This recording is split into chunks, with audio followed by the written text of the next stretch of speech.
past all of them as well. What a move for the 48. Oh, look at this, and onto the straight they come.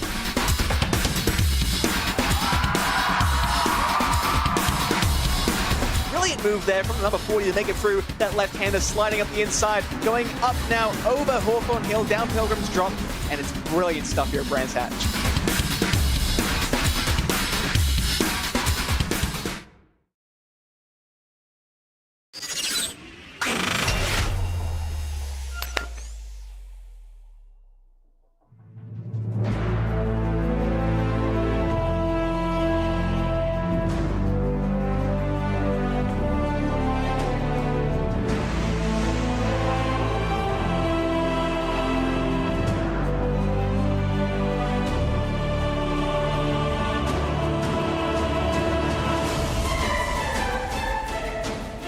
Round 4 of the 2025 Motorsports UK Esports Rookie Sports Car Cup takes us to Lédenon in southern France after a relatively short trip from Navarra 7 days ago. 2 20-minute races are coming your way tonight on what is undoubtedly a pivotal evening for each of our championships in the M2 class and, of course, the MX5 class. My name up here in the commentary box is Darragh Thacker, joined this week by Lorenzo Bonda, and we've also got Ramiro Augustin Cisneros producing the broadcast tonight. And, Lorenzo, coming here to Lédenon with championships on the line, it's never easy, is it, to come to a circuit that will be relatively unknown for quite a few of these drivers, some of them coming in a bit blind tonight. Yeah, it's going to be interesting. We're basically wrapping up our European tour, if you will, and we're coming back to the UK shortly for Oulton Park for the final round. But this track is the shortest track of the season, but I think it is one of the most dangerous because there is so much elevation changes and some very tricky corners that if you're not prepared for this track, you're just going to get caught off guard every single time that you do a corner. Yeah, and they're all fighting over quite a few points and, of course, prizes that will be given out at the end of the season. The championship winners will be given a Cube Controls F-Core Evo class. In Evo. I've read the top of the line there. The Cube Controls F-Core Evo, that's a fantastic prize to win and something that I think a lot of these drivers are going to be very keen to pick up. Second place, not bad to be runner-up and still get a Cube Controls RG Plus Sim gloves. And then to round off the podium, you can get yourself some Cube Controls G Plus Sim Racing socks. But you mentioned the calendar as we come into this race, Lorenzo. It has been a nice run around Europe. This is where it ends, but it's going to be a really interesting run towards the end of the season in these cars, isn't it? Yeah, it's going to be great. We're coming to two tracks that are, in my point of view, kind of like could race similarly because there is a few points that is very, very hard to overtake. But this Lédenon is a little bit bigger in terms of, width in comparison to Oulton Park. Oulton Park has been historically, tight in terms of track width and everything. So this could be a pretty decisive round for the championship. And those who need points, they will want to get it over here going to Oulton Park. Yeah, and here are the standings after 3 rounds of 5. 6 races down, 4 to go, and it's very tight in the M2 class. Ashley Toft leads the way, but just 11 points is his margin ahead of Oliver White. Mind you, 92 points on the table for tonight. Unlikely that we'll see a winner or champion crowned here this evening. Seth Johnson sits P3, and those 3 really are the 3 going for the title because Reece Tarrant is some, 91 points back from Ashley Toft with a lot of work to do. He leads a tight group of cars, though. Sophie Aronwin, Roy Weller, Sean McCardle, and Andy Chell all within 20 points of the top 4. We'll see if they can move forward tonight. Ian Chambers and Adam Kearney round out our top 10 in the championship. And while that's a relatively close championship for the lead, in the MX5, it's spread out just a touch. Matt Jordan has a 64-point advantage, and he would need to get a 92-point advantage to win the title. He has to build up that margin over Jordan Sutherland and Ben Sieber, who sit second and third with only 3 points to split them, and of course Tom Cordy, who sits in P4, very much on the shoulder of the top 3, looking to maybe put himself into some prize-winning positions. David Haynes on the outside looking in at the moment, up but 2 very good results last week, gives him more than a chance with Daniel Marshall in 6th. Dave Young, Jeff Nash and Ryan Hilton all over 120 points, with Ashford Brenny 10th in the championship, just over 100 points, on 106 in the end. But that's how we sit in our standings going into this round here at Lédenon. As I said, 2 20-minute races at 92 points on the table for both, 45 points for a win in each race, and 1 point you could garner for fastest lap. So a lot on the table here. And I think for these drivers, Lorenzo, it's fair to say that we've got a lot of them who are going to be involved, maybe not for the title battles, but for the top 3 at least. And at this circuit here at Lédenon, it's going to be interesting to see who can nail it in the early stages. Absolutely. As we take through a quick lap, right, Dara, to get us, acclimatized with the French track, which we can already see the elevation changes that he has around the so challenging track that is stayed in France. Yeah, and that was turn 9. We've picked up the lap a little bit of a ways through. It's such a roller coaster through here, like Portimao in some aspect. You come into 10 and then into this ever-tightening turn 11. Get the power down and go downhill into the right-hander at turn 12. Track really opens up from here. Faster corners that should be relatively flat out in these cars through 13 and then into the left-hander at 14. That little flick right doesn't count as a corner. Then you rise over the crest of the hill through 15, past the pit lane and onto the start-finish straight once again. This really is going to be quite an intriguing lap, I think, when it comes to seeing how the drivers can approach it in qualifying. Very technical, isn't it? And, quite a compact circuit, about 3 kilometers in length, just over that. However, there's so much going on here and so many places where you can gain and lose quite a bit of time. Yeah, absolutely. Like I said, it is the shortest circuit in the calendar. It's kind of awkward to see a track that is so loopy and so twisty and also being the shortest of the calendar. It's going to be, and I think it's one of the most challenging just because you just going up and down every single time. When I was looking at through a lap over here, Dara, you know what? It reminded me it reminded me of 2 tracks of sorts. First, it reminded me a little bit of Rudskogen, that number we've already commentated on in several other categories in iRacing, but also reminded me a little bit of Blisterberg, which is not used. It's a private track, so and it is very twisty and challenging. There is some corners that kind of simulate to that, and it is a high risk from high reward of track of sorts if you really are trying, to go for really good lines. Yeah, and it's definitely going to be one that challenges the drivers in qualifying. Good to get a bank of lap time in, and that's exactly what the likes of Seth Johnson and David Haynes have been able to do in the early stages here. A couple of laps left for them to be able to improve on their runs, but at the moment it is Seth Johnson, no it's not, it's Ashley Toft who goes fastest. And if that is to be believed, by absolutely nothing on the time. I think he's got 1,000th of an advantage over Seth Johnson, judging by my timing page, but absolutely incredible to see how close they are at a track so technical. We were just mentioning how difficult it could be to see some tight gaps with the amount of time that you can gain and lose, but Toft and Johnson, nothing to separate them. David Haynes picking up where he left off though last week in the MX-5. He's already into provisional pole, I should say.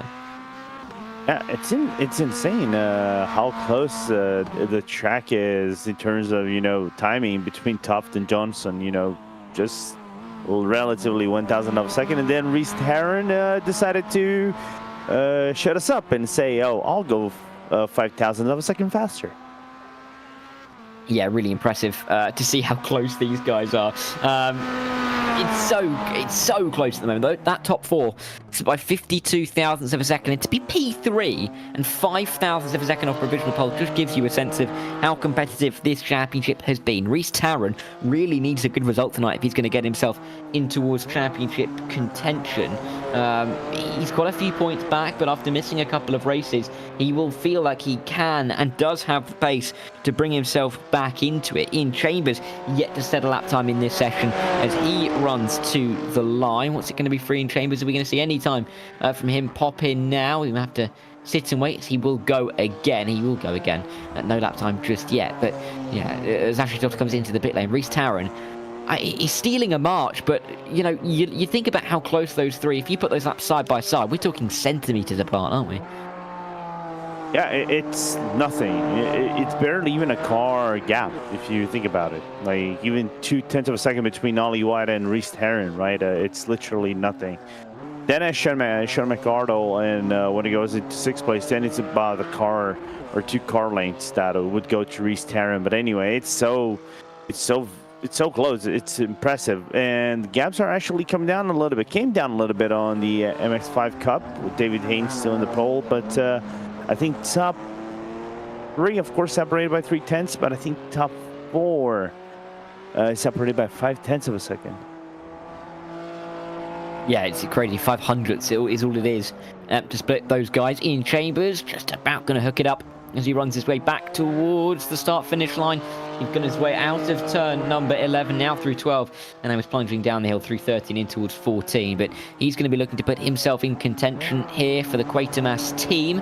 Very distinctive for the Quatermass cars with the purple fronts and the green rears with a little bit of blue splashed in the middle. What is the lap time going to be for Ian Chambers? Can he get close to that 30.6 that was set by Reece Tarrant? Not too sure it will be, maybe a couple of seconds away, but it will be a lap time good enough for P7 for Ian Chambers, and puts himself on the grid. Not the busiest circuit tonight, only 18 cars in the session. However, there is going to be some high-quality racing. We've seen that all the way through the season, and even with these guys, with championships on the line around, you're going to be fighting hard on you. You're not going to leave anything on the table here. Oh, absolutely. It's going to be interesting, and I think for me more so is the fact that I know there are short races, like 20-minute races of sorts, right, Dara? But there is a good chance, let's just say, if some of these guys get a little bit funny at the start. Imagine if you catch yourself onto traffic in here. And we saw that at Navarra, and we saw how difficult it was at Navarra. I figure in Lédenon is just going to be worse, I think, than the Spanish track. Yeah, it's going to be tricky, isn't it? That's for sure. Tighter as well, you'd say, in many aspects. And of course, with the elevation changes, it can be very difficult to judge exactly how to race in some of these corners, because these corners really do vary in how they race. But there we go. The end of qualifying is upon us, and we can therefore clarify that the top of the M2 class, the top 3 in the M2 class, split by 0.005 of a second. Ridiculously tight at the top there. And as we get in towards the race, we should be able to give you a run through of what the grid will look like for this opening 20-minute session of the night. But again, points on the line, big points on the line. And for drivers looking to get themselves into championship contention, this is the time to make moves. Of course, Matt Jordan, in the MX5 class, has quite a commanding lead, 64 points that is, over the likes of Sutherland, Sieber, Cordy and Haynes. And although it might be difficult to gain too many points tonight with only 9 drivers attending in the class, he could put himself almost completely out of sight by the time we finish here at Lédenon. But yeah, 20-minute racing, as we've seen all season long, has provided some really enthralling moments. At the start of the race, drivers hoping to get off the line well. At the end of the race, drivers very much looking to keep themselves in contention and fight for the final points, final positions. But when it gets towards a track like Lédenon, when it gets towards this kind of race and this point in the season, you can't really afford to be leaving too much on the table. Here is the grid then. Reece Tarrant ahead of Ashley Toft and Seth Johnson, the top 3. Roy Weller will start in P4 ahead of Oliver White and Sean McCardle on row number 3. There's only 9 BMW M2s in this session, so there are only 9 MX5s. And so after the top 6, there are 3 more. Ian Chambers will lead ahead of Ewan Thompson on row 4, and Chris Humphreys will be on the 5th row. David Haynes and Jordan Sutherland lead the way in the MX5s, but we will have to come back to that as we get going for 20 minutes here at Lédenon. Lights are out, and we're racing for the first time. Good start in the end from our pole sitter, but it's just about going to be covered off. No move to the inside line through the opening turn. It's a triple right-hander, left-hander, I should say, as you start your lap, and it's going to be Ashley Toft on that inside line. Tarrant trying to hold it around the outside, but he's gone too wide. Ashley Toft with a good run. Can he get it around the outside? We'll have to wait and see. But for the championship leader, Ashley Toft, he's looking to control this inside line for Tarrant off the pole position. He will keep that position. He will stay in the lead, and Seth Johnson is staying in P3. Still in the front in the MX5 class is David Haynes. Jordan Sutherland in behind. Been a relatively mundane start. Drivers just kind of position themselves. And not everybody moving up and down. I think the only one that had a little bit of a move up was Jeff Nash. And we see a car off. Oh, that's Matt Jordan. That's the leader in the MX5 Cup, having troubles early on. Yeah, he's come to just a bit of a rear slide, and he's lost time. Reece Tarrant's lost time as well. He's plummeting down the order. He's gone from first to last. There's a spin as he makes his way through the very tricky turn number 9 as he goes uphill. I wonder if there was contact. I wonder if he did it on his own. Seth Johnson, though, to the inside at 11. He's gone from third to first in the space of 3 corners. Incredible stuff from the 95. Ashley Toft's not going to give this one up, though, as they run their way in towards turn number 13. It will be side by side, but Seth Johnson holds on. Oliver White now interested. These 3 cars, the top 3 in the championship. And this is good stuff. We're gonna watch the replay. As soon as Heron comes up braking, just loses on his own. The TCS doesn't want to save the car. Yeah, not good for Reece Tarrant. David Haynes has dropped down the order as well from first to third. Tom Cordy has now taken the race lead, and David Haynes continues to fall. 2 wins last week. I wonder what's going on under the number 6's car, but we continue to watch Seth Johnson run his way down the hill as we actually do go back to the MX5. But look at the chaos behind. Top 7 by 1.7 seconds, incredibly tight. Daniel Marshall getting through on Jordan Sutherland, one of the competitors for the championship, and he will just about hold on. He may even pressure Ben Sieber as he runs his way through turn number 5, but we do see David Haynes dropping to P3, but he's watching the battle between Tom Cordy and Matt Jordan. Jordan on the inside line, Jordan going to the lead, and the championship leader, he dropped down from the lead early on, but he's now up to the lead. But these guys are swapping positions like there's no tomorrow, and a spin for Daniel Marshall. A little bit unfortunate for Marshall right there. I don't know if that was actually assisted, but these cars, because they're a little bit lighter, the handling is going to be a little bit more difficult. Just a wider line coming back into the track. Oh, contact with the 21. Jordan Sutherland just was on that inside. I'll let the towards decide that. Race on. Still 17 minutes left in the clock. Yeah, very long time, especially with the lap being about a minute and a half here at Lédenon.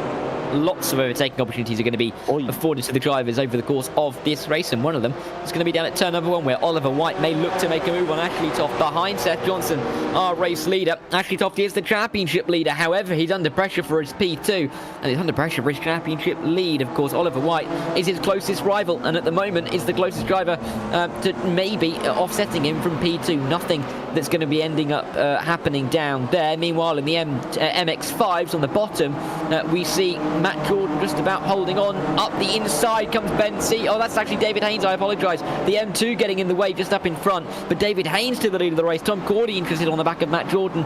All 3 of these cars have now led the race in the last 2 minutes. And he was trying to have a little look on the outside. Couldn't overtake. And again, he was trying to look on the outside, but it actually opened up the door for Ben Sieber to come in and duel. Side by side they go.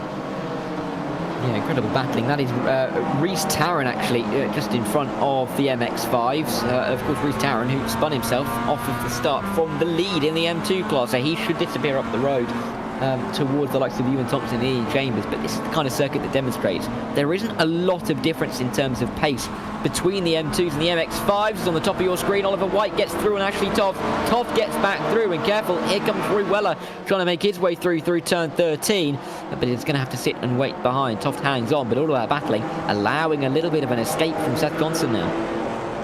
Yeah, I think this is the best case scenario for Seth right now. It doesn't have people breathing down his neck, and it's just going to leave the pressure to Toft. And this is big for the championship. Because you see, blinking up the headlights for White, he knows he needs this position. The gap is only 11 points, so he needs to have this overtake and do the same thing he did in Navarre in race 1. You know, get first place. Toft was third. Try to accumulate as much points as possible, and cut down the lead that he had, that Toft has in the championship. Yeah, that's the critical factor here. It's not a big lead for Ashley Toft now, but Oliver White would like to put a bit of a dent in it tonight. Seth Johnson doing his best to keep himself relevant as we work our way in towards the second third of this race. But Johnson's been caught a little bit by Ashley Toft. That gap was about 1.3 seconds, now down to 1.1. Meanwhile, in the MX5s, the top 3 really have got away from the rest. 1.3 second gap between Tom Cordy and Ben Sieber. How critical is that going to be as Haynes, Jordan and Cordy go at it? And of course, for Matt Jordan, as I said, he could win the championship tonight. I think a lot has to go his way. He's at least going to put himself, as it stands, into a near unassailable lead, because David Haynes has got away back in the championship, so he doesn't mind Haynes winning. But, oh, there's a spin again. That's Reece Tarrant. Same place, same corner that he spun last time. Gone around again. clearly some difficulties down there for the fort. Just making his situation a whole lot worse. Like the world in a world of pain right now. Bumping down to last place is number 4. Unfortunate for the time being. Meanwhile, we saw Oliver White get overtaken by Ryan Weller due to a mistake coming down the final hairpin. Yeah, let's see as they run their way in towards that final corner. Matt Jordan's just going to have to sit in behind Tom Cordy. Roy Weller now pressuring Ashley Toft, or will be pressuring Ashley Toft after getting through on Oliver White for P3. Not what White needed at all. And after Weller's slightly up and down season, I think he'll be looking for at least a podium here. Although having said that, White's back through. Weller's lost the position, and those two fighting has just allowed the top 2 to get away. Yeah, it's just insane. It's kind of insane to think how this track is so short but developed so quick in terms of scenarios and things of the sort, isn't it? Yeah, and it's really interesting, I think, to see how tracks like Lédenon, of course, not one that you often see generally around a lot on iRacing calendars, being used, but again, delivering. And in these cars, no surprise. The M2s and the MX-5s always provide some fantastic racing action. Meanwhile, that's Ewan Thompson and Sean McCartan in the M2s going side by side for 6th and 7th behind this battle for 3rd and 4th in the MX-5s. Reece Tarrant overtaking Chris Humphries as well. And it feels like there aren't many cars out on the circuit that are lonely at the moment, even if they're a long way off the back of the field. McCartan and Thompson are all over each other, Tarrant and Humphries all over each other, and they're only for 6th and 7th, and then 8th and 9th as well. So great to see those battles continuing. Through there we follow with this battle for P3 in the MX-5s in towards the opening couple of corners. Sieber still holds on, but we'll see for how much longer he can. Yeah, it's also crazy if you think about it. Matt Jordan, I think on the previous lap, was 2nd place in the MX-5. Now got bumped down forward. We probably didn't see if maybe we haven't seen what happened to him. And as we speak, Ewan Thompson now having issues, bumped down to last place in the M2 Cup. Yeah, and this is really being clearly a very, very enthralling race. And for all of these drivers, keeping them involved, keeping them excited in battles, in their own battles, and hoping to get themselves into a position where they could be fighting for a top 3 in the championship by the end of the season, which is only in 7 days' time. Meanwhile, this is Matt Jordan's view, at least his wheels view, as he tries to chase after Ben Sieber, of course the championship leader in the MX-5 class, looking to get himself back onto the podium. And actually, in both these camera shots, we're looking at both the battles for P3. White and Weller on the top, Sieber and Jordan on the bottom. Podium's up for grabs tonight. Yeah, and a little bit of a mistake from Weller coming down the final hairpin, coming down the hill into the final corners, approaching the 2nd to last corner right now here.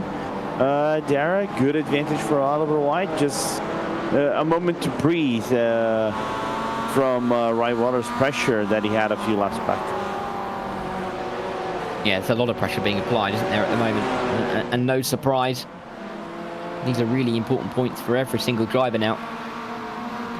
Matt Jordan doesn't really want to have this championship run to the final race. He'd like to get it wrapped up before that, and he's given himself a great chance of doing so. Fantastic results in the opening 6 races of the season. 2 wins and 4 second places for Matt Jordan. I mean, his last win came in the opening round at Lédenon. He got a double win there, but he's had 4 second places since, and maybe it's not exactly what he has wanted to have. Of course, every driver wants to win a race, but the consistency in picking up points is exactly what can win you this kind of championship, isn't it? Yeah, absolutely. Sometimes, the champion is not the one that wins the most races. Is the one that is the most consistent, scoring points on the top 5 and everything. Jordan on the inside, he gets it, I think. Yeah, he gets it done. I think it's a bit of an exit overlap for Ben Sieber, if he can try and make this one work as they run up the hill towards turn number 6, but he's not going to be able to find a way through. And Matt Jordan is into 3rd place now. He'll try and march on and keep himself ahead, maybe get towards the likes of Tom Cordy. Mind you, so far in the MX-5 Championship, only 2 drivers have finished 2nd, because Matt Jordan's finished 2nd 4 times, and Jordan Sutherland's finished 2nd twice. So Tom Cordy at the moment could become the 3rd driver to join that little group of guys who are finishing 2nd this season in the 7th race, which is crazy when you think about it. But Jordan will be chasing him down with 9 minutes to go. Already half this race is elapsed. It's absolutely flown by, but that's just the case with these races this season.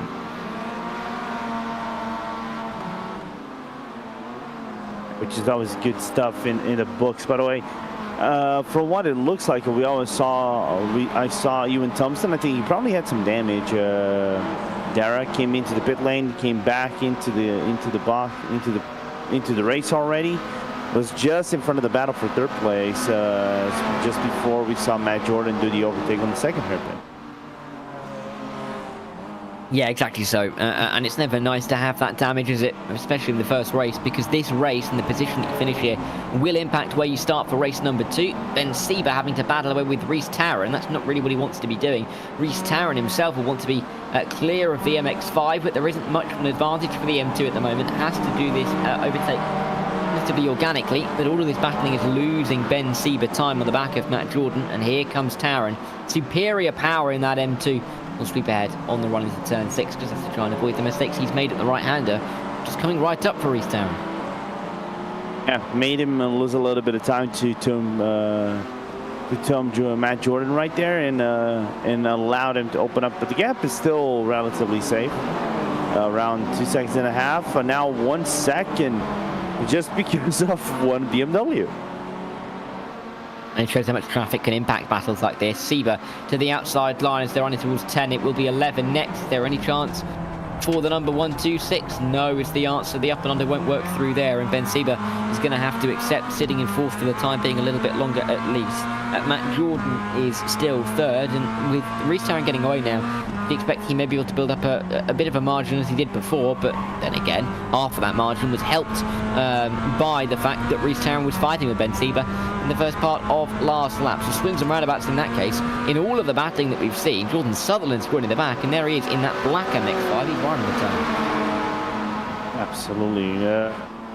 Trying to get back the position once again within the top, further into the top 5, and again, Matt Jordan just losing a little bit of time. Whose car is that? That's the 123. Ewan Thompson getting in the way. Oh, they get into an RG-bargy.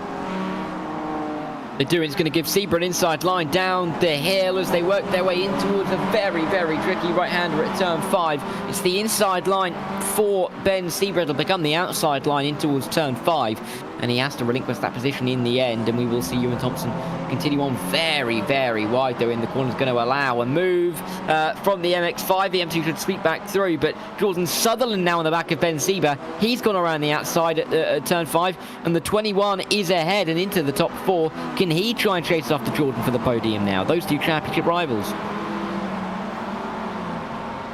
On the upcoming laps, from what it looks like, there is a gap they can construct, but Sieber doesn't want to let this one go as they go into turn 11 La Servie, so he's not going to be able to make that move, but he's going to try to up and over, and I spoke too soon.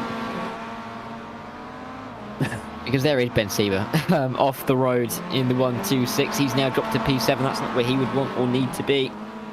Comes into this race P3 in the championship, but he may have lost out that position to Tom Corley by the end of this race. Of course, Tom Corley sitting in 2nd.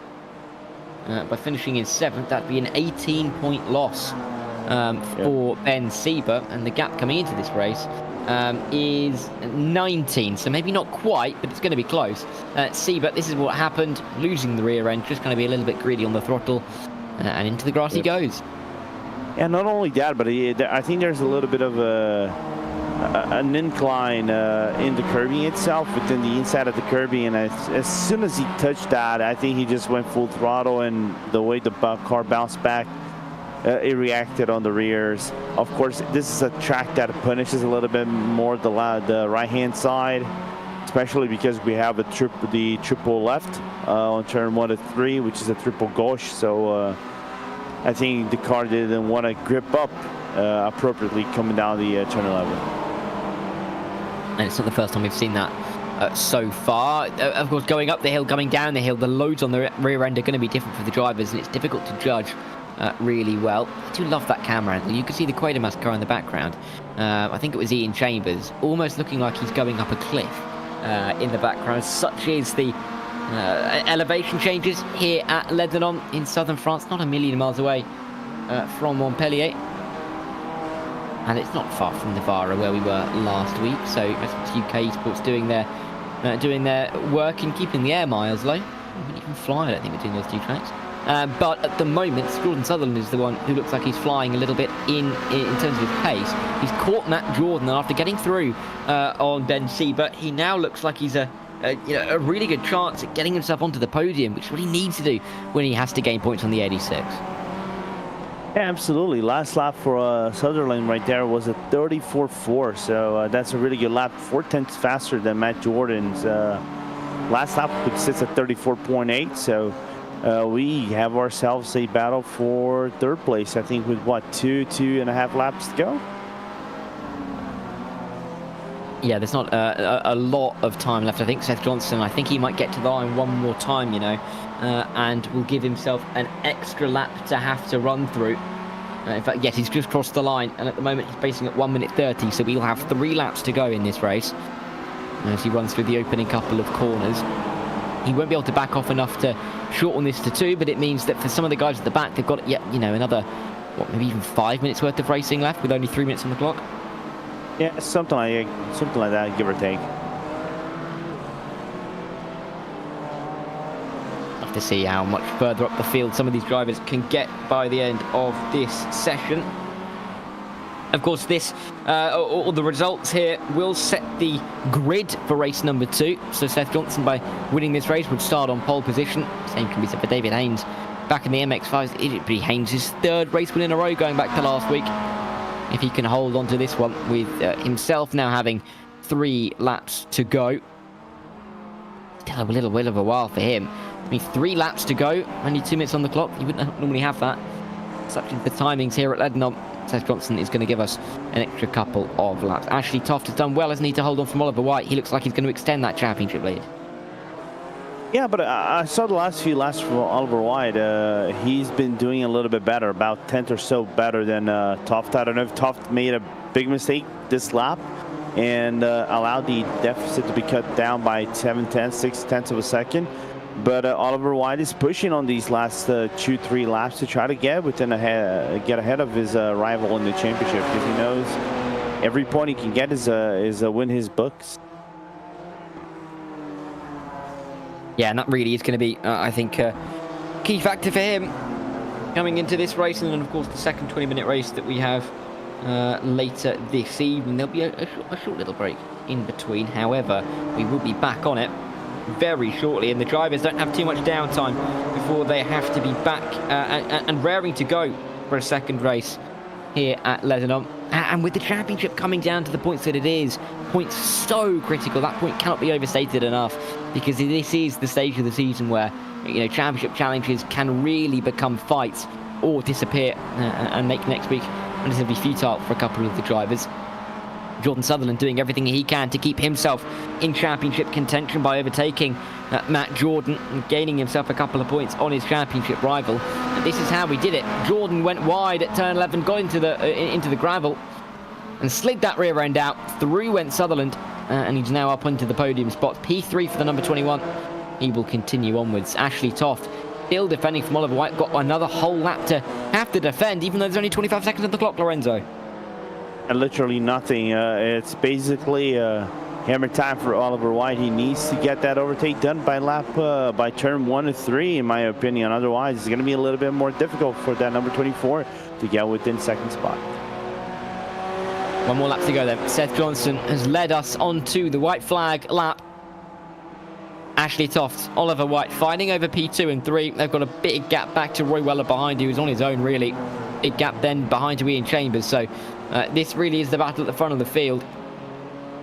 Toft, Johnson and White are the top 3 in the championship. I think that'll be the order that they'll be in come the start of race number 2. Seth Johnson, actually no, is a little bit further back, so it'll still be Ashley Toft leading from Oliver White and Seth Johnson, but Johnson doing everything he can to get himself back involved. This would be his first win of the season, actually. Yeah, absolutely. Meanwhile, big mistake from Tufts coming out of the second hairpin right there, and he has traffic ahead, which could be a hindrance in his books. absolutely going to be a hindrance for him as they run their way in towards the final sector for the final time, this time by Jeff Nash as the MX-5 is in the way. And while they continue onwards, we're going to have a quick look at Seth Johnson. It's still not over between Toft and White. I think Toft's just about going to hold on. There, we'll see them emerging in the background there. There you go. Ashley Toft is ahead of Oliver White, and they've both negotiated their way through on Jeff Nash. Seth Johnson doesn't have to worry about that, though. He took the lead in the opening stages and hasn't really looked back since. Third to first in 3 corners, and he stayed there for the final 18 minutes. For the first time this season in the Motorsports UK Esports Rookie Sports Car Cup, it's Seth Johnson who wins in the M2 class and reignites some championship hopes. He will go into race 2 full of confidence, and he'll be ahead of Ashley Toft and Oliver White, who he's fighting that championship with. In the MX-5 class, it's going to be David Haynes to come through for the race win, but he's only halfway around the lap. He won twice last time out at Navarra and did such a fantastic job at both of those races as well. Wasn't under pressure in the first race, came under a lot of pressure in the second race. He's not been under too much pressure in this one. He started 4 races in this championship. He's going to have won all 4 of them by the time he crosses the line. Tom Cordy in P2 and Sutherland in P3. And this has kept his championship hopes alive as well, with Jordan down in 4th. That's insane. If you want to have a good perfect record, I think David Haynes showing how, given the fact that he missed some of the rounds in the championship, as he's gonna go across the line here, Dara, and win more time in the championship. Yeah, 4 from 4 for David Haynes when he has been here. It's of course the 7th race of the championship. Wasn't here at all at Lédenon. Didn't start the 2nd race back at Oschersleben, and has won the other 4. Incredible, really. Tom Cordy with a season's best. I actually correct myself, with the 2nd best of the season in P2. He has a win from Oschersleben, but it's his first 2nd place of the season to go along with a 3rd that he picked up at Navarra. And for Jordan Sutherland, really good fight from him to try and come back through. Of course, he will gain a couple of points on Matt Jordan and close that gap down from 64 points, despite the fact it's still going to be about the 60-point mark. Seth Johnson, though, your winner in the M2 class. He did an absolutely stellar job to hold off the likes of Ashley Toft and Oliver White, who are fighting in behind. Roy Weller was 4th ahead of Ian Chambers. Big gap between those two. With Reece Tarrant and Sean McArdle 6th and 7th. They fought throughout the race. Chris Humphries and Ewan Thompson, they fought as well, but sadly for them, a lap down. They will still pick up their points, though, for 8th and for 9th.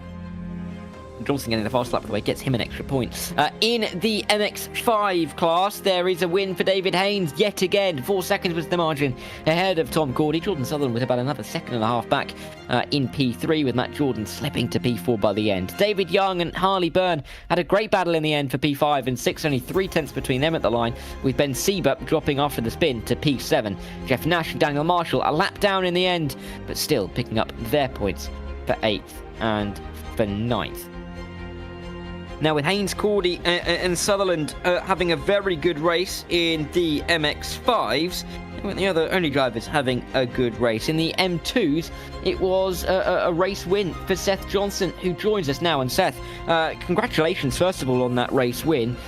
That opening couple of laps was really frantic, as we've come to expect, but talk us through how you made those moves for the lead. I'm as amazed as the broadcast is, I think, on that one, because of I was ready to just take 3rd. I've seen Ashley and Reece quite quick in some of these practice sessions. I saw Reece go round and was worried I'd get clipped by him, but ultimately didn't. And then as I was going up the hill, Ashley just left the door open, so I was like, okay, now or never. And then that stuck, and then we just drove off from there. I think he had quite a tight battle with Oliver White for a bit, and yeah, we came out on top eventually. Yeah, and a full complement of 46 points as well, with the fastest lap going your way as well. This keeps you involved in the championship fight. You're going to be on pole for the start of race number 2. Are you going to do anything differently in this one, or keep it the same? Probably be a bit more aggressive at the start, because of this time I'm starting in front, and I've got to make sure Ashley doesn't jump me at the start, because of ultimately I need to beat him every round now to the end. Try and cover him off at the start, but we'll see about that. And I have not a clue how to defend here, but we'll find out, I think. Yeah, we certainly will in a couple of minutes' time. Seth, thanks for joining us. Good luck for race 2. We might speak to you in a bit. No worries. See ya. Seth Johnson there. P1 in the M2 class. He was just ahead, relatively comfortably ahead of championship leader Ashley Tofty finished in second, and Ashley can join us now. Welcome in, Ashley. Disappointment on P2. Happy to keep Oliver White behind. Where do the feelings lie? Yeah, I think I've really struggled in that race. I found it so tricky. So for P2 and the nearest rival, Oliver, being behind still, so that's, I think a net +4. I think I'll take that right now. I really struggled out there. I find it really tricky. And you're keeping up a decent run regardless, particularly in terms of your finishes in class. That is now your fourth podium in a row, and you've only been off the podium once this season. Still leading the championship and gaining points on Oliver. How critical is it for you to keep him behind for race 2? Yeah, that's it. It's been really consistent. Once the drop round comes into play, I think it's a clean sweep of podiums, so that'll be the target. I think in race 2, I'm hoping to get the move I tried on Reese done. I think Reese and I were side by side for pretty much the first half of the lap before he span, and Seth's pace was so strong, but perhaps if Reese doesn't go off, or if I manage to clear Reese without being held up too much, Seth doesn't get that run, and perhaps he doesn't have the pace to overtake. But Seth was very strong tonight, and congratulations to him on his first victory as well. Yeah, I'm excited to see how it's going to pan out for race 2. But good luck, Ashley. We may speak to you in a bit, but good luck for race 2, and let's see what you can do from P2. Thank you very much. Ashley Toft there, finishing P2. Just ahead of P3 man Oliver White, who joins us now. Oliver, welcome in. How do you feel after that? Of course, you had a big gap back to P4. Are you happy with the points on the board, or were you hoping for a little bit more? To be honest, I was hoping for a little bit more. I need to start closing in on Ashley for the championship, but always happy to get points on the board and T1s in the next race. What does plan A look like going into race 2? Of course, starting P3 behind both Seth and Ashley. Obviously plan's going to get through on both of them. What does that look like in terms of the opening few corners? Probably just get a good start, see if I can slip through maybe on the inside on Ashley, who's starting on the right, and try and follow through with Seth, follow Seth through for a bit, then just make a move. Not too late, but not so late that I don't have to defend for half the race. Yeah, well, it's going to be quite exciting, I think, to see how it's going to pan out between you three at the top. You three are all going for the championship, and it's been a great season so far. It will continue in a couple of minutes. Thanks, Oliver, for joining us. We'll make it in a bit. Thank you. That is... the wrong person now. Oliver White there, your P3 man in the M2s. We only have the race winner from the MX5 class, but yet another race win for David Haynes. David, welcome in once again. 4 wins from 4 races that you've started. That form's keeping itself quite nice, isn't it? Yeah, so far. Hopefully we can keep it up. And of course, you'll be starting on pole in the MX5 class for race number 2. What's the plans looking like going into the race? Because, of course, you've controlled it very well in race 1. Do you feel like drivers are going to have a little bit more knowledge of where these moves could be made? Hopefully, yeah. But main thing is not to get caught up with the BMWs in the first lap like I did in that race. Because that caused me a bit of issues.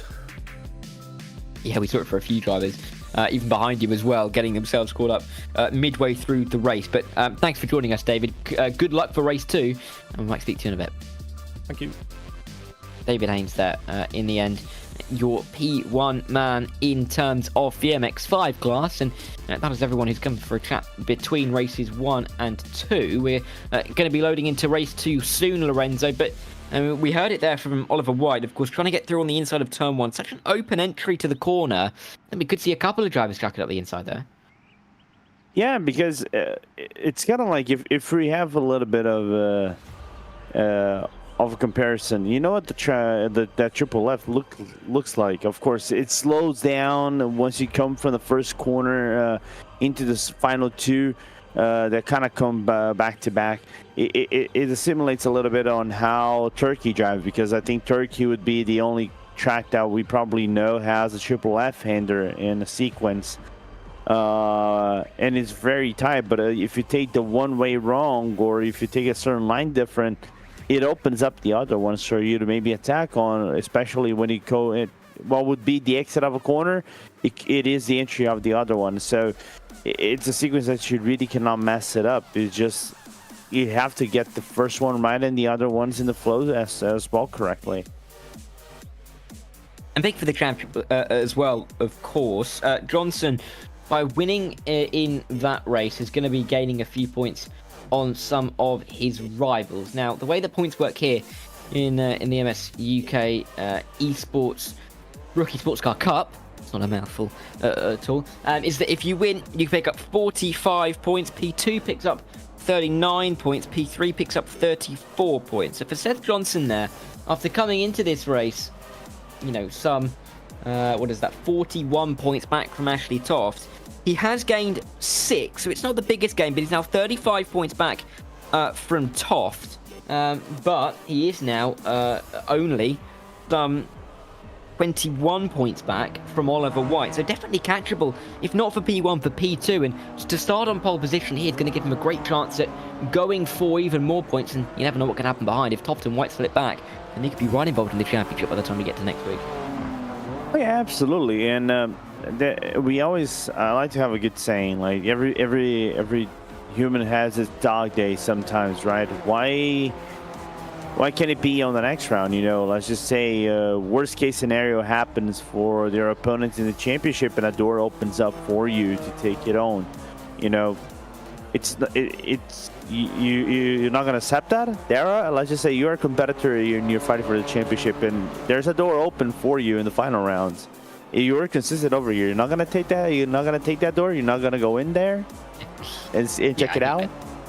We'd be kidding, wouldn't we, if we said we wouldn't go for it in that kind of position. But that's kind of what makes these drivers, or makes how they race this really interesting, because we're not yet at that final round. We're still with a couple of races to go. And after, of course, I mean, at the end of tonight, these results won't count for anything. You know, with race 1's results, they count towards the grid for race 2. That won't be the same in this second race of the evening. Once they finish here at Lédenon, you can scratch off where they finished in terms of going into next week's grid, because that'll be settled on qualifying. This is the grid, though, going into the second race of the evening, starting with the M2. Seth Johnson, after winning the race, will be on pole ahead of Ashley Toft and Oliver White. This is, in fact, the order that they finished in from race number 1. Roy Weller is ahead of Ian Chambers and Rhys Taron, who, of course, started at the front of the field in race 1, is only going to start P6 for the second instalment of the evening.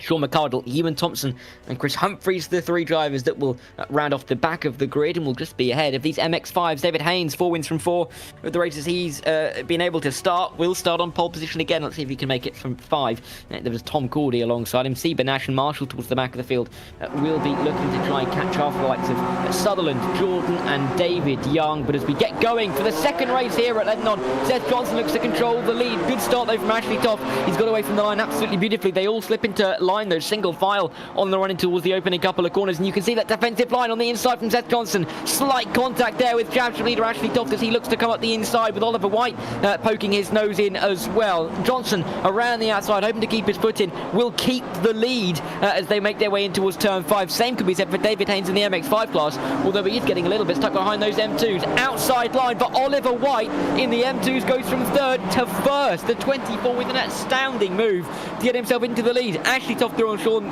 Seth Johnson as well, means that the top 3 have swapped by the time we've got towards the end of the half of the lap. Yeesh, and talk about a double whammy from Oliver White right there on the corner, and major troubles. David Cordy's around. I think Daniel Marshall's, Ben Sieber's around.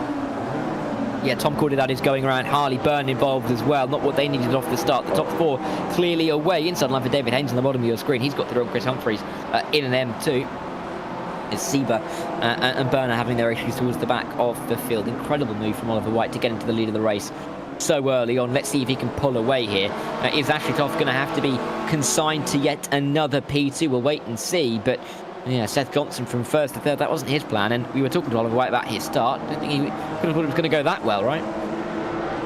Oh yeah, absolutely, and we're gonna look on the replay as Toft has a big mistake, and we're gonna look what happened to Cordy. I think this is gonna be self-inflicted. No, actually, Matt, I think he spun him around, but I don't think Matt Jordan could do much on that sense. As Toft goes to 3rd place. Yeah, and there's moves galore at the moment with Jeff Nash. That's what happened for him down there, or has been happening for him. Ben Sieber, the 126, he's at the back of the field, and this is White. There's the contact. Around goes Nash, and Sieber almost spinning in sympathy on the inside, trying to avoid. Ian Chambers having issues now in the M2 class. He's dropping down the order He's now down to P8 and now last in class. Not what he needed at the start of this one, but with Seth Johnson ahead of Ashley Toft, it's just all going on, isn't it? There's no respite for any of these drivers. No, not at all. And I think this is the best circumstance for Oliver. You know, just have a little bit of clearance, 1.8 seconds. He's building that up. I think this track works a little bit kind of like 1.5 miles or 1 mile tracks you would have in NASCAR. You know, a good clean air is life, as we see here in Chambers. Spun around. Oh, unfortunately by Reese Tarrant. Coming down second hairpin. Oh, and the Minder rejoin. I think he made slight contact with I think that could have been Ewan Thompson that he probably made contact with. Yeah, difficult place to rejoin. I think he did a good job, all things considered. But he is down at the back of the field. Quick update on the championship for the MX-5s. Matt Jordan, of course, came into this race with the possibility of winning a championship. However, if he can't overtake David Haynes in this race, the championship will go on to the final round at Alton Park, and there's other permutations as well, but that's the easiest one. If Haynes wins this race, we will have to go to walk before we crown a winner. Ewan Thompson having issues towards the back in the M2s as well, as we have to go split screen with the amount of racing action that we're seeing. That is Matt Jordan, all sliding his way through the opening couple of corners behind an M2.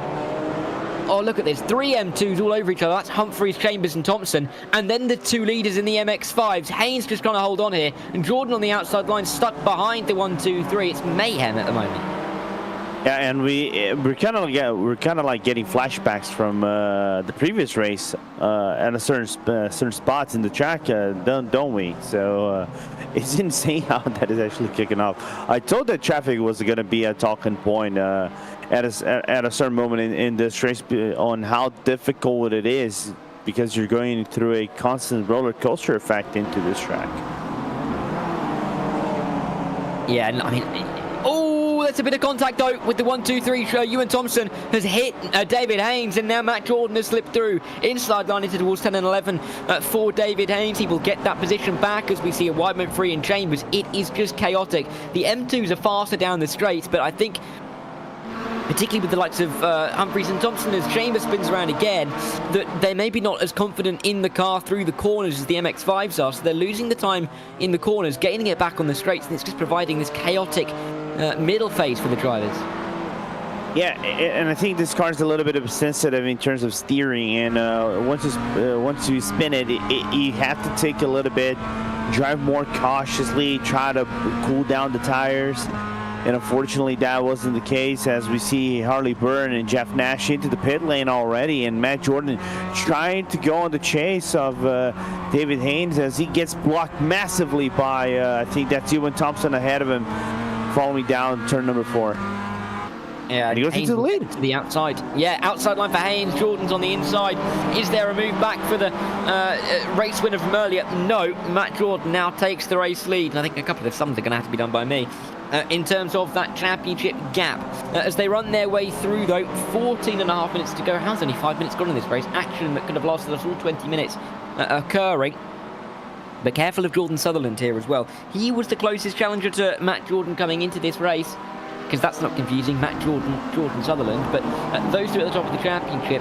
If things were to finish as they are, championship will go to Alton Park, but Jordan with a good advantage over Jordan Sutherland.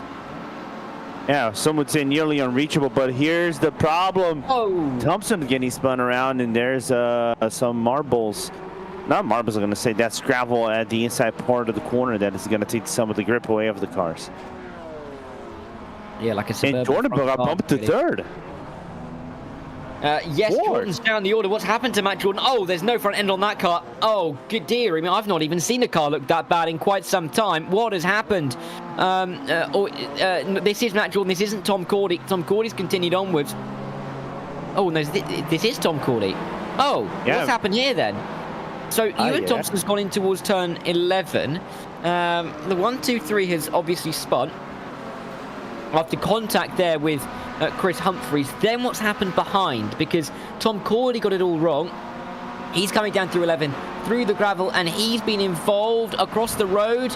Oh, I don't know how he's hit. I do not know how he's hit Matt Jordan there. He's hit him head on, but both of them in the pit lane.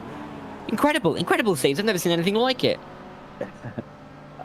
I think I've saw a similar scene. Remember Navarre? I think when we were at race 2, we saw a similar incident.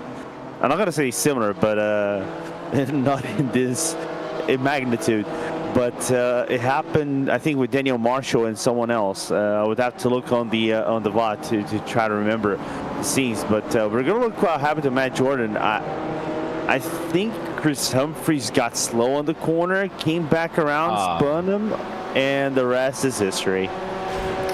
Is there a way we can get can we get a Ramiro up in the broadcast booth? Can we get a cockpit camera for Tom Cordy there down the hill, because he did drive straight into Matt Jordan. I don't know whether we can kind of see what he saw, whether it was a late moment, but this is Tom Cordy on board. Where's the car? He's coming around the corner. I mean, I would have expected him to have seen the car a little bit early, to be honest. But either way, unfortunate for both of them. No doubt about that. Tom Cordy pretty much out of the race. That is not a bump. Well, yeah. I mean, at least you can look at the engine, right? At least there's an engine. The car hasn't blown up.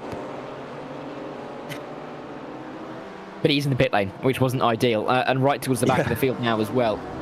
It's allowed Haynes to get away and Sutherland to be comfortable in P2, and it's going to give Sutherland a sniff at a chance for a championship, because Jordan's going to drop maybe even down to 9th, which could be a decent gain of about 15, 20 points. And again, that gap does feel unreachable, but it could be down to about 40 points going into the final round at Alton Park. That is chaseable. It would just need more instances like that to happen, I think.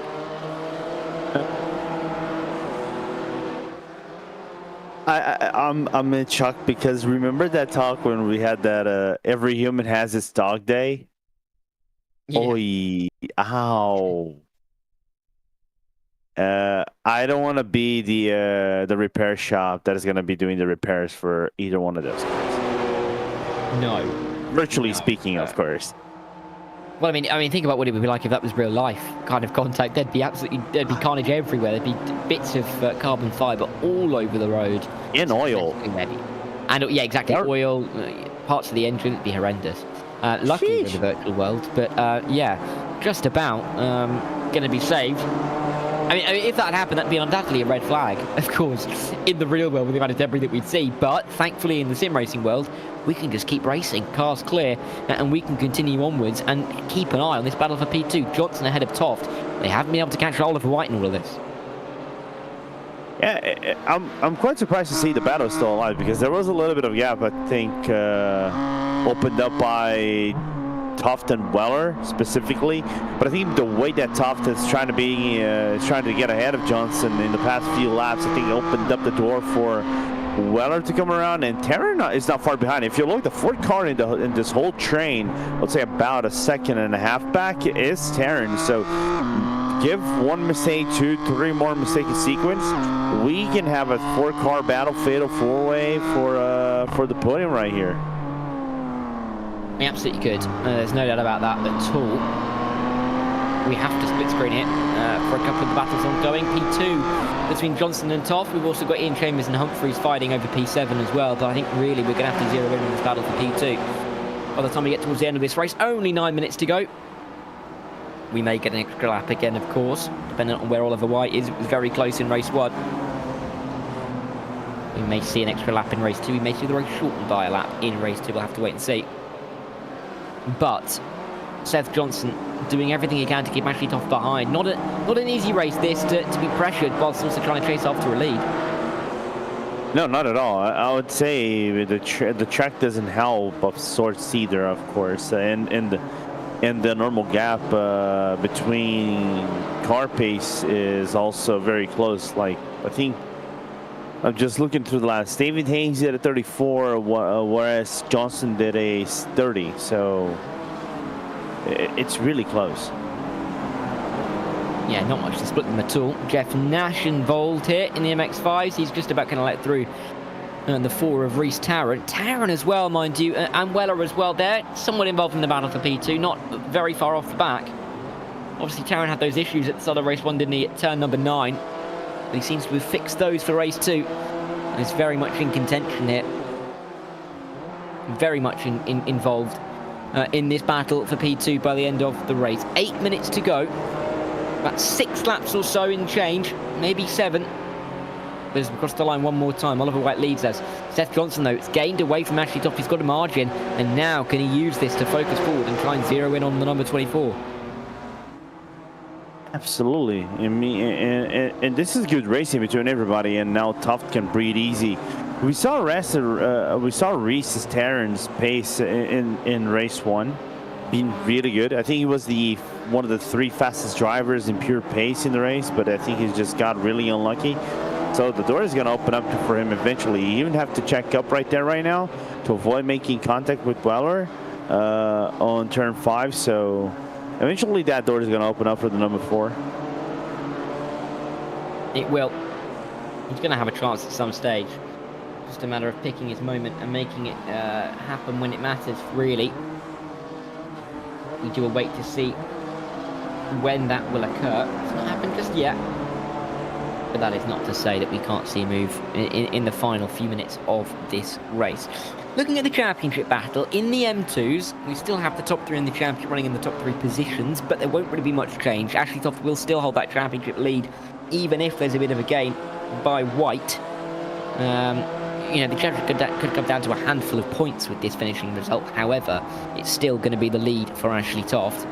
Seth Johnson's going to close in a bit as well. He'll be to about 30 points away from the championship leads, but will be a 3-car battle for the final. Or 3-car battle, I say for the final, for the championship, and for all 3 prizes that will go to the drivers: the wheel, the gloves, and the socks. And over in the MX-5s, as I said, it's still going to be quite a commanding lead for Matt Jordan, but it will not be over tonight. So that will have to run to Alton Park as well. And it's always great to get a championship that runs all the way to the end of the season, is it? You never like calling it too early, and it means that drivers have to turn up right at the end of the season and deliver, right? Because you want them sweaty bullets, don't you? You want them to be nervous. We want the chaos, the drama, and everything. So. I'm a big supporter for championships coming down to the final corner, if we are allowed to, of course. Well, yeah, and then it all stays nice and clean, right?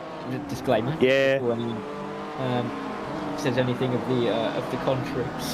But yeah, it's always great when you can get a championship that runs as far as it can, keeps us guessing all the way to the end, and hopefully we'll get some of that in this Motorsport UK Esports Rookie Sports Car Cup finale in 7 days' time. If you're enjoying this broadcast, it'll be the same time in the same place on the RaceSpot YouTube, and of course the Motorsport UK Esports Network as well.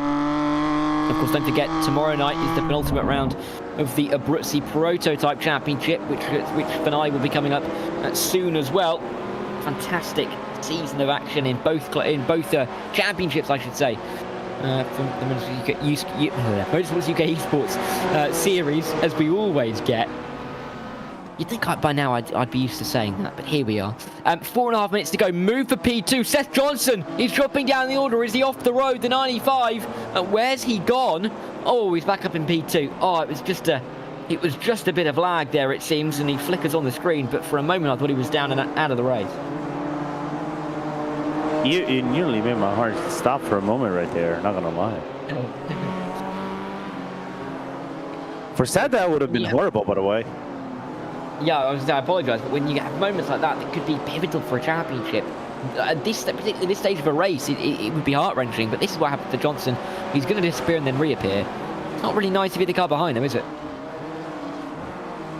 Absolutely. It's kind of like, but if you think of it this way, it was a ka-chow moment for Seth Johnson, given that he has the Lightning McQueen 95. You could say. I mean, it's not the right colours. I think I can tell you that one for free. I think we can all tell that for free. However, hey. I think he has the Dyno Blue. At least he has that right. Yeah, but then there's a green and a pink. And yeah, that's true. I get it. You know, I like the take. However, you know, the purist in me. I understand, man. I feel you.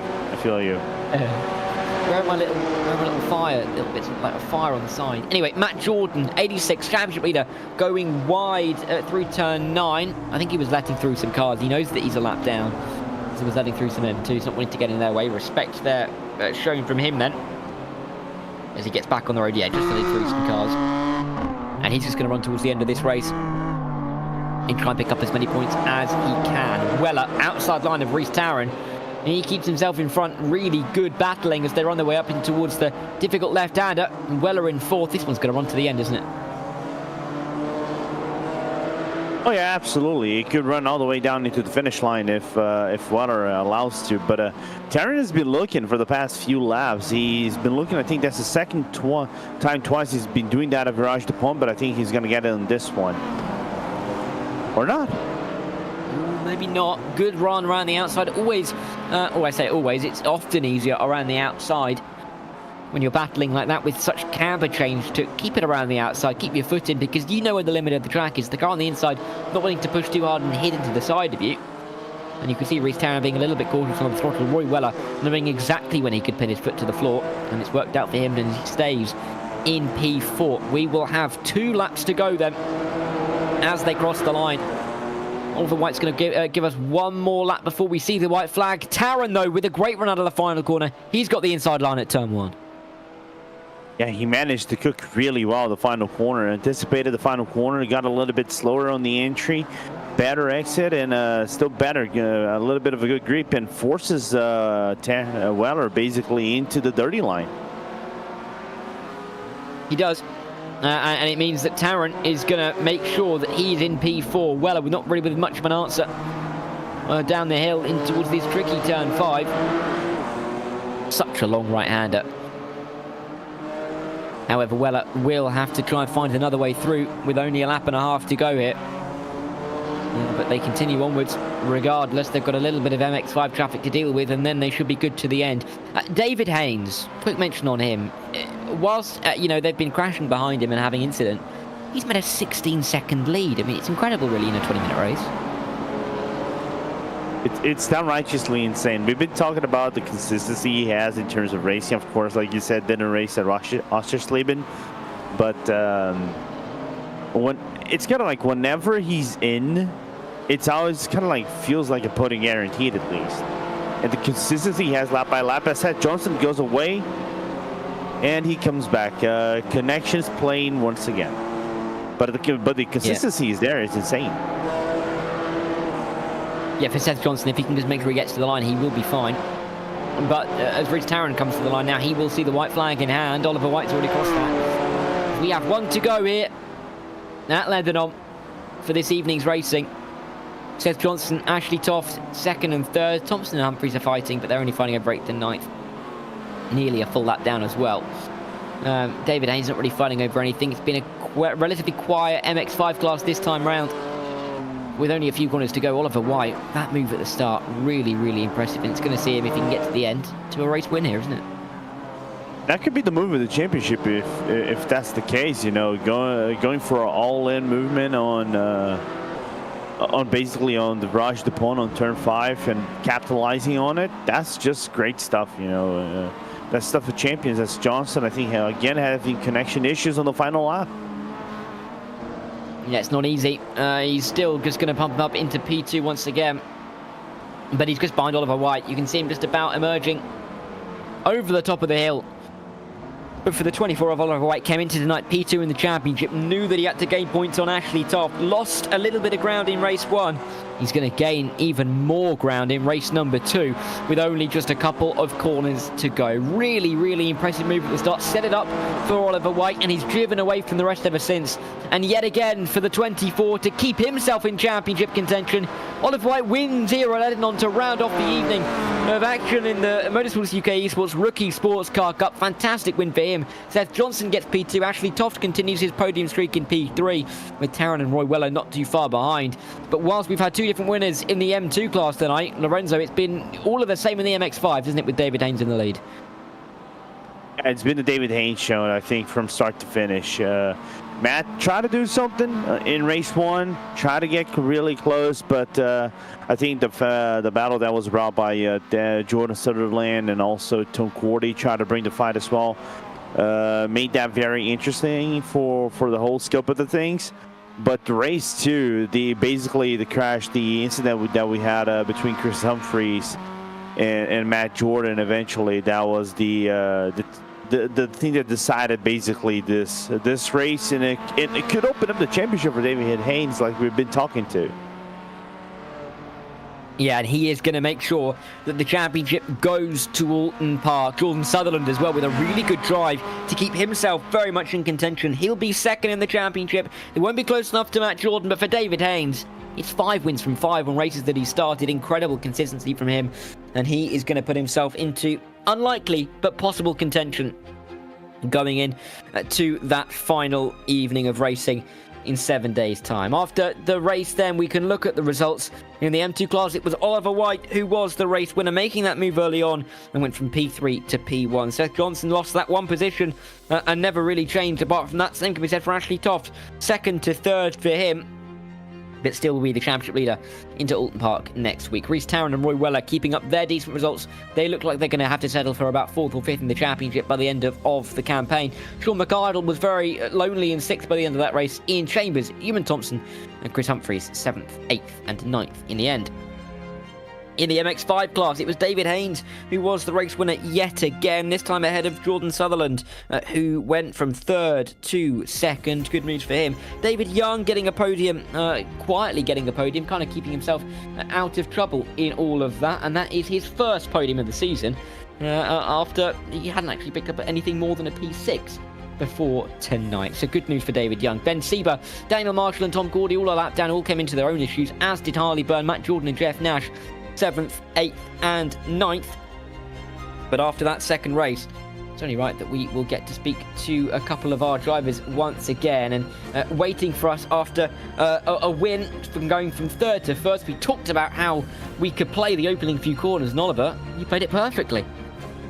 Yeah, I got them moved and more quicker than I expected. Just managed to sneak through on the inside. I don't know what thing is classified as turn 4, and to manage to get through and keep a 3-second gap to the rest to the end. Yeah, I mean, they were battling in behind you. How difficult was it to build that gap, and how easy was it to maintain as you got towards the last stage of the race? It was really hard to build the gap because obviously I had 2 very quick people behind, and I just managed to slowly get out and then managed to get past the lap traffic at the MX5s pretty well, and then just managed to finish the race well. And now, of course, looking forward to next week, you're very firmly in championship contention. That gap is going to be, at about 10 points, maybe even less than that. What is the confidence like going into that Alton Park finale in 7 days' time? It's always looking good. Just hope for the best. Yeah, and we'll hope for the best for you as well, Oliver. Thanks for joining us. Congratulations on the win, and good luck next week. Thank you. Oliver White there, your race winner. P2 in the end went to Seth Johnson after his race win in the opening round of the evening. Seth, welcome in. Unfortunate to lose out on the lead in the early stages, but still managed to keep Ashley behind. How are you feeling? Happy? A little bit annoyed? Where do the feelings lie? I'm a bit mixed because of I don't know whether or not the broadcast picked this up, but I was catching Oliver towards the end, or at least halfway, and I fell out my rig and hit my Ethernet cable on the way down, and so I don't know if you saw me flickering at all, but every time I disconnect from the server, it dropped me 2/10, and so I just wasn't able to do it, which was a shame. Yeah, we were seeing some quite big changes. Well, I think we were worried a couple of times that you'd crash, but no, just the Ethernet. Still in P2, so there's always that. You will still be in championship contention going into next week at Alton Park. How confident do you feel going into that? Do you feel like you can come from 3rd to 1st in the championship? I think we'll have to see. I feel pretty confident after day. My pace has been really good. If not for the Ethernet issue, I would have come 1st. So I'm pretty confident in that, and going into Alton Park, I love the circuit. It's one of my favourites, and driven it a lot on iRacing, so I'm looking forward to it. Well, good luck next week, Seth. Enjoy the rest of your week, and we'll speak to you probably in 7 days' time. Will do. See ya. Bye-bye. Seth, thanks for joining us, Seth. Seth Johnson there. 1st and a 2nd tonight. 2nd and a 3rd went to Ashley Toft, the championship leader, who losing points for his championship rivals, but he's still going to be in that championship lead by the time we get to Alton Park. Ashley, welcoming once again. How do you feel after that one again? Because, you can see mixed emotions on both sides. Still a podium, but still losing points. Where do you sit? Yeah, losing points, but again, a track that I'm not doing well at, and with the dropped rounds, to come into play now, I think I have to take this as second and third. Tonight is my worst round of the season after the drop rounds are taken out. So I think I've got to take that for a track that I haven't enjoyed. I found it really tricky tonight. So let's go to Alton Park and add up what I need and see what I can do, and hopefully not drop it at the last hurdle after leading the championship the whole way so far. Well, I'll just put into that. I think you may want to drop Oscar Schlaven if you've got a third and a fifth. That's right, yeah. There. That'll be the drop round. But even so, that means that all of your results that are counted are podiums. So, I mean, it could be worse, right? You're still doing very well in that regard. How do you feel about Alton next week? It's one of my favourite combos in sim racing is the M2 in Alton Park, so got to go well, hasn't it? Yeah, sounds good. Well, good luck for it, actually, in 7 days' time. I hope to speak to you then. But in the meantime, yeah, thank you very much. See you soon. Ashley Toft there, P3 in the end. And that's the M2s covered. MX5s, who won yet again? David Haynes, this time by nearly 20 seconds, albeit with a little bit of contact behind. David, welcome in. Difficult to deal with that traffic. You called it perfectly with the M2s. How stressful was that? Just a bit. Definitely those first few laps until the guy had contact with Matt, and unfortunately he lost a load of time, but he managed to get me just enough of a gap that I wasn't having to fight with the M2s anymore. So yeah, and it was difficult to do so. But you know, your form looking so good heading into Alton Park. You came into tonight, I think 104 points off the championship lead. You will be in contention mathematically going into next week. How confident are you of pulling off one of the greatest comebacks in all time? I mean, based on what's happened so far, fairly confident, but you know, you don't want to be too overconfident because that's when things go wrong. Yeah, but I mean, Matt Jordan had some issues tonight, so you'll be right in the battle. Alton Park, of course, though, is that a circuit you're looking forward to driving specifically? I have never driven it before. Wonderful. I've never driven any of these tracks before, to be honest. The only one I'd done was Navarra on iRacing a little bit, but other than that, I've never driven any of them. Well, it's not stopped you tonight, has it? 2 wins from 2, David. Congratulations again, and good luck for next week. Thank you. And after David Haynes, just the one more driver to bring in, and it was the P2 man in that second race in the MX5s, Jordan Sutherland, second place in the championship as well. Jordan, welcome in. Talk to us how you're feeling about that, because obviously P3 in the opening race, P2 here, good points on the board, and of course dropped points for Matt Jordan as well. Talk us through this race first of all. You got through into P2, looked pretty chaotic towards the start there. Yeah, that first one I lost a lot of places in that first race at the beginning. It was just so chaotic, and because I had a bad week last week, my goal was just try not to get involved in anything.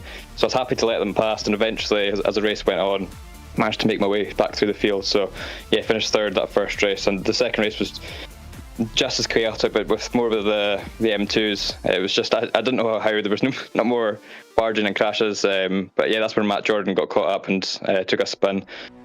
So yeah, he's dropped points this week. So yeah, I think the top 3 will be pretty close now going into the last race. Yeah, and it's going to be at Alton Park in 7 days' time. Is that a track that you've driven much before, or is it one you're looking forward to driving? Yeah, I don't mind it. I think it's that chicane, the Britons.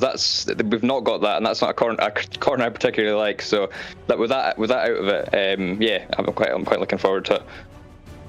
And of course, how confident are you in that championship? You touched on it just a moment ago.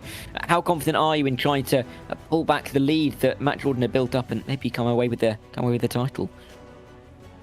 I think Matt Jordan's a better driver on the day consistently. He's got some great racecraft, and he's so clean when he passes you. We've had some good battles, but I think he's definitely a more consistent driver. But you never know. David Haynes as well. He's I think it's David Haynes. He's by far the fastest driver. The times he can put out, I don't get anyone else can catch them within a few tenths. So yeah, he's definitely the quickest driver. So it would have to be a mistake from Matt Jordan or David Haynes. So just got to have a nice clean 2 races next week and see how it goes. Yeah, well, good luck, Jordan. All the best for Alton Park in 7 days' time, and we might speak to you then. Perfect, thank you. Thanks, Jordan Sutherland there. P3 and P2 tonight in the MX5 class. He is still in championship contention. And that wraps us up for our interviews tonight, and wraps us up really for all of our action here at Lédenon. And Lorenzo, final thoughts, I think, of this from these couple of races. Really, really good for the championship to see development, but going into Walton Park in 7 days' time, it's going to be really quite tense, isn't it? It's gonna be great, you know. I love these two races. I loved how we got our element of drama going into the final round. The championship's still wide open for lots of drivers, and I bid them good luck into the tidiness that is known Walton Park, and with its chicanes and everything. It's gonna be great. Yeah, can't wait for it. 7 days' time, same place here on RaceSpotTV and the Motorsports UK Esports Network. Thanks from myself, Dareth Thacker, to Lorenzo Bondo, who's been alongside me in the commentary box. Ramiro Agustin Cisneros has been up in the broadcast booth as well, making the broadcast look absolutely stunning. Thanks you all for watching along tonight. I hope you've enjoyed the action and hope you join us at Walton Park in 7 days' time. The British Prototype Championship will be tomorrow. Don't miss that. We'll be back at Alton. Goodbye.